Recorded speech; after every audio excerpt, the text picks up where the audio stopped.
ఇరాన్లో బిక్కుబిక్కుమంటూ బతుకుతున్న భారతీయ విద్యార్థులు. ఇజ్రాయెల్ ఇరాన్ యుద్ధంతో విద్యార్థుల జీవితాలపై నీలి నీడలు. ఇరాన్లో 1500 మందికి పైగా విద్యార్థులు ఉన్నట్టు అంచనా. 110 మంది విద్యార్థులను సురక్షిత ప్రాంతాలకు తరలింపు. మిగిలిన విద్యార్థుల సేఫ్టీపై తల్లిదండ్రుల ఆందోళన. మెడికల్ కోర్సుల కోసం ఇరాన్కు వెళ్లిన భారతీయ యువత. భారత్లో అధిక ఫీజుల కారణంగా ఇరాన్కు విద్యార్థుల మొగ్గు.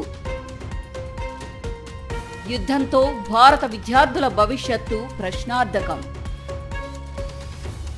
ఇజ్రాయెల్ దాడుల నేపథ్యంలో ఇరాన్లోని భారతీయులు, ముఖ్యంగా వైద్య విద్యను అభ్యసిస్తున్న విద్యార్థులు తీవ్ర ఇబ్బందులు ఎదుర్కొంటున్నారు. ప్రస్తుత ఉద్రిక్త పరిస్థితుల కారణంగా వారి భద్రత, చదువుల భవిష్యత్తు ప్రశ్నార్థకంగా మారింది. కుటుంబ సభ్యులు తీవ్ర ఆందోళన చెందుతున్నారు. విదేశీ వ్యవహారాల శాఖ 2022 అంచనాల ప్రకారం ఇరాన్లో సుమారు 2050 మంది భారతీయ విద్యార్థులు వైద్య విద్యను అభ్యసిస్తున్నారు. తాజా సమాచారం మేరకు ప్రస్తుతం దాదాపు 1500 మంది విద్యార్థులు అక్కడ ఎంబీబీఎస్ చదువుతున్నట్లు తెలుస్తోంది.